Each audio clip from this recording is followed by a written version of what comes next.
हमारा कहानी यहाँ से शुरू होता है जहाँ रेड हेयर उनको देखकर बोलता है, हमारे पास 2 खिलाड़ी हैं और मैं इनका चैलेंज देखने के लिए रेडी हूँ। मैं वेट नहीं कर सकता कि ये क्या कर सकते हैं। युवान बोलता है, वो बंदा जिसने ग्रुप 12 के लीडर को स्पोर्ट जॉनसन से छीन लिया था, आज पास से देख रहा हूँ। बंदा एक्चुअली में डेंजरस ऑरा लेके चल रहा है। रेड हेयर हंसता है और बोलता है, तुम लोगों के चेहरों पर डिटरमाइंड क्लियरली दिख रहा है, तो बताओ हमारे प्रोफेसर में कौन इस स्टूडेंट का सामना करेगा। लगता है ग्रुप 1 और 8 और 12 के प्रोफेसर आगे आएंगे। मैंने इनसे कहा था कि बच्चों पर रहम न करना। फिर एक सीनियर मार्शल आर्टिस्ट आता है, जियांग चंग हो। अगर ये जा रहा है तो मुझे जल्दी ऊपर जाने की जरूरत नहीं है। ग्रुप 8 के मार्शल आर्टिस्ट प्रोफेसर लेम पियोंग। युवान, अब इस पॉइंट के बाद तुम्हें सब अपनी मेहनत से करना होगा। ये प्रोफेसर तुम पर बिल्कुल इजी नहीं जाएंगे। रेड हेयर बोलता है, लगता है प्रोफेसर किसी ऐसे स्टूडेंट से लड़ना चाहते हैं जिसे वो प्रीवियस एग्जाम में हैंडल नहीं कर रहे थे, ताकि वो इस राउंड के लीडर ना बन पाए। कम से कम जियांग चंग तो आगे आया, थोड़ा मजा तो आएगा। चलो शुरू करते हैं स्टूडेंट 1 से, ग्रुप 1 के पिछले लीडर से मैं जानना चाहूंगा। और ये बोला रहता मार्शल आर्टिस्ट प्रोफेसर ग्रुप 12 के और सेकंड एग्जामिनेशन यासोन का। दूसरा प्रोफेसर बोलता है, व्हाट, उसने हिम्मत कैसे की? वो जानता है कि मैं उसके साथ लड़ना चाहता था। मुझे माफ कीजिए प्रोफेसर, अगर आप उसे लड़ते तो आप फुल पावर में ही हो जाते। और मैं लड़ना चाहूंगा स्टूडेंट 18 से। रेड हेयर हंसता है और बोलता है, जंक्शन का तरीका यासुन को इंडायरेक्टली ठोकने का है। वो यासुन को अपने स्टूडेंट 18 से लड़ रहा है। जैसा आप चाहो। परफेक्ट, मैंने वैसे भी युवान से लड़ने का प्लान किया था, अब टेंशन ही नहीं है। ग्रुप 1 के मार्शल आर्टिस्ट प्रोफेसर मेन्यू संग। नैनो, तुम एक भी सेकंड मिस मत करना। तो बोलता है, फाइट शुरू करो। हम देखते हैं दोनों का फाइट शुरू हो गया रहता है। प्रोफेसर अपने टेक्निक यूज करता है और ग्रुप नंबर 1 का अपना टेक्निक यूज करता है। प्रोफेसर फिर बोलता है, तो ये है famous flowing dark cloud palm, हमारी डिमोनिक कल्ट की टॉप 3 पाम टेक्निक में से एक, और शैडो सेक्ट का प्राइड। क्या कमाल है। दुख की बात है बस ये कि मुझसे इसे 7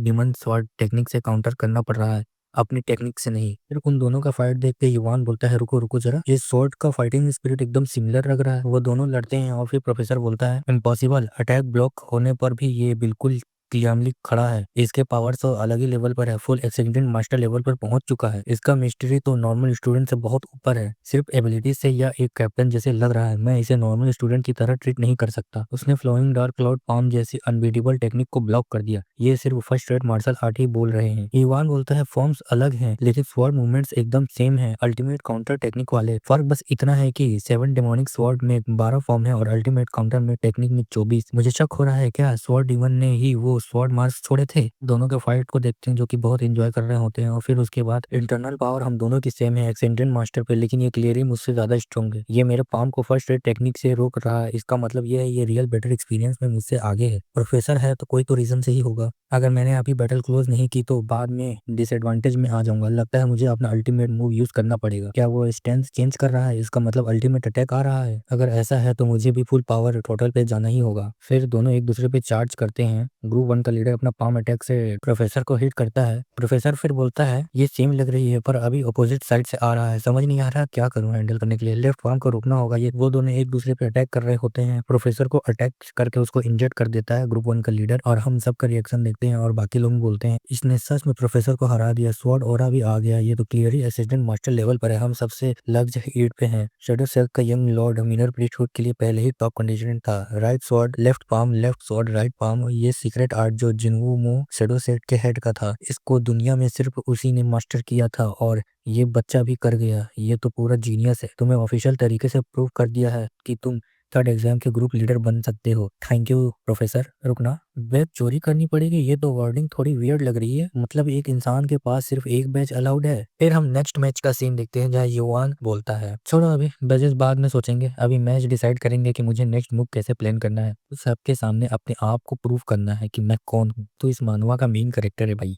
बुरा नहीं है लड़के। युवान सोचता है प्रोफेसर के साइड फाइट करना, उसको बिल्कुल नर्वस नहीं होना है। फिर प्रोफेसर अपने मन में सोचता है, ऊपर से फायरिंग स्पीड भी फील हो रही है। सच बोलूं तो मुझे लगा था ये फर्स्ट एग्जाम में ही फेल हो जाएगा, लेकिन युवान यहाँ तुम्हारा अंतिम पड़ाव है। यहाँ तुम्हारा रास्ता खत्म हो जाएगा युवान। अब तुम हो जाओ सबके सामने इंसल्ट होने के लिए तैयार। चलो अब क्या तुम डांसिंग बटरफ्लाई टेक्निक यूज नहीं करोगे? ठीक है, पहला अटैक तुम ही कर लो। युवान सोचता है, मैं एसेंडेंट मास्टर लेवल के स्टार्ट स्टेज में आ चुका हूँ, पर मेरी इंटरनल पावर इतनी है कि मॉन्स्टर जैसी नहीं है जिन्होंने इस लेवल को पूरी तरह से मास्टर किया है। ये जो मुझे पहले अटैक करने दे रहा है, इसका मतलब सिंपल है, इसको लगता है मैं कोई थ्रेट नहीं हूँ। अच्छा अगर ऐसा ही है तो फिर खत्म करके दिखाता हूँ कि मैं कितना बड़ा खतरनाक इंसान हूँ। 10 स्टार अटैक के साथ युवान आगे बढ़ता है प्रोफेसर के पास। प्रोफेसर थोड़ा हैरान होता है, युवान अपना पाम मारने वाला होता है। प्रोफेसर बोलता है ये तो बहुत फास्ट है। युवान उसको पाम को मारने ही वाला होता है, लेकिन उसको एक ही पाम में उसको पीछे ढकेल देता है। प्रोफेसर ये देख के थोड़ा सा गंभीर हो जाता है। प्रोफेसर बोलता है साला 7 स्टार डिफेंस यूज किया था मैंने, फिर भी मैं पीछे आ गया। इंटरनल पावर स्ट्रांग है इसकी, पर इसकी एक्सटर्नल पावर भी कम्प्लीटली इंसेन है। ये फालतू बच्चा आसानी से गिरने वाला नहीं है, सबके सामने इज्जत मिट्टी में मिलाने वाला है क्या मेरा। युवान फिर अपना अटैक लैंड कर रहा होता है प्रोफेसर में, फिर पीछे आता है और बोलता है। प्रोफेसर मन में सोचता है, हाँ इसका एक्सटेंडेड मास्टर पावर अभी भी रिफाइन नहीं हुआ पूरा, इस बार ये भागेगा नहीं। युवान बोलता है मैं तुझे क्लियरली देख सकता हूँ, नैनो की हेल्प के बिना भी तुम्हें ये फॉर्म परफेक्ट नहीं किया है, ये तो कुछ भी नहीं है शार्प स्टोन के अल्टीमेट काउंटर टेक्निक के सामने। युवान उसका अटैक को डॉज करता है। प्रोफेसर बोलता है तू तो सीधा मेरे अटैक रेंज में ही आ रहा है, कितना स्टूपिड है, अब यहाँ पे मुझे सिर्फ 2 ही फॉर्म्स लगेंगे जीतने के लिए। अपना युवान किससे कम है क्या, उसको पीछे ढकेल देता है और बाकी लोग हैरान हो जाते हैं। रेड हेयर बोलता है मैं बिलीव नहीं कर पा रहा यार, उसने 7 डिमोनिक स्वॉर्ड टेक्निक को सिर्फ एक बेसिक डांसिंग बटरफ्लाई फॉर्म से ब्लॉक कर दिया। मन में गुस्सा होता है और बोलता है ये मेरा बेइज्जती कर रहा है, इसको मैं नहीं छोड़ूंगा। गुस्सा होकर अटैक करता है और बोलता है बस अब 10 स्टार अटैक से इसका अंदर का लीवर गीवर सब बाहर निकाल दूंगा। यार हैरान होता है और बोलता है क्या ये पागल हो गया है क्या, ये टेक्निक यूज कर रहा है। हम देखते हैं ये अटैक को युवान ब्लॉक कर रहा होता है तो उसको बहुत ज्यादा इंजरी हो जाता है। इसने जानबूझकर मेरे इंटरनल ऑर्गन्स को टारगेट किया। नैनो बोलता है फॉर्जन इमरजेंसी डिटेक्ट इनसाइड हुआ है, बॉडी के इंजरीज हुआ है और मैं उसे रीजनरेट कर रहा हूँ। अंदर का इंजरीज हील होती है, मैंने तो इसे ऐसा हिट किया था कि इसके पूरे अंदर में इंजरी हो गई होगी, फिर भी कैसे फाइट कर रहा है। बस अपनी क्यूआई को बॉडी से प्रोटेक्ट करनी होगी फाइट खत्म होने तक। हम देखते हैं ऐसा अटैक जो कि उसके रिब को पड़ता है और उसका रिब टूट जाता है। प्रोफेसर को देख के हम पता कर सकते हैं कि उसको क्या ही दर्द हुआ होगा। बाकी सब देख के हैरान हो जाते हैं लोग और शॉक हो जाते हैं। प्रोफेसर उसको पकड़ता है और बोलता है तुम करके तुम एक मॉन्स्टर हो। युवान वहाँ पे खड़ा होता है, भीड़ के सामने हाफ रहा होता है, सभी के सभी शांत होते हैं और इसे का यंग मास्टर बोलता है यूम्पन ने कोई मजाक नहीं खाता, ये सच में एक रियल थ्रेट है। रेड हेयर हमें बताता है 7 डिमोनिक स्वॉर्ड टेक्निक जो स्वॉर्ड डेमन ने बनाई थी हमारे डिमोनिक कल्ट के लिए legendary legacy. Normal sword sentence लगते हैं पर उनके फाइन एडजस्टमेंट के कारण इस टेक्निक को काउंटर करना ऑलमोस्ट इम्पॉसिबल होता है, फिर भी युवान ने इजिली तोड़ दिया। ये नॉर्मल नहीं है, ये तो एक जीनियस है। अब तो सच में रिग्रेट हो रहा है शिवपेंग को ये लड़का क्यों दे दिया मैंने। देखते हैं बाकी लोग आते हैं और बोलते हैं सर प्रोफेसर सांग को हॉस्पिटल जल्दी लेके जाना पड़ेगा, उनके रिब्स टूट गई है, 3 तो बाहर निकली हुई है। रेड हेयर बोलता है हाँ और मुझे याद आया मैं बाकी प्रोफेसर को बताना भूल गया कि स्टूडेंट 7 ने काउंटर स्टूडेंट को ब्रेक किया था, अगर वो जानते तो मैन्यू ये पंगा नहीं लेते, ले जाओ जल्दी इसे हॉस्पिटल। भाई इस प्रोफेसर के साथ तो स्कैम कर दिया रेड हेयर ने। युवान को फिर उसका बैज मिल जाता है और बोलता है मैंने कर दिखाया। बाकी प्रोफेसर बोलते हैं साला 2 फाइट्स बैक टू बैक हार गए हैं, स्टूडेंट हमसे हंसेंगे। अरे टैलेंट स्ट्रांग हो तो स्टूडेंट गुरु को क्रॉस करता ही है, रेपुटेशन के पीछे क्यों भाग रहे हो। मैं भी गलत था, बिना सोचा समझे जज कर लिया, स्टूडेंट 18 को पिक किया, अब सिर्फ रिग्रेट ही बचा है। रेड हेयर अनाउंस करता है अब आज का फाइनल मैच शुरू होगा।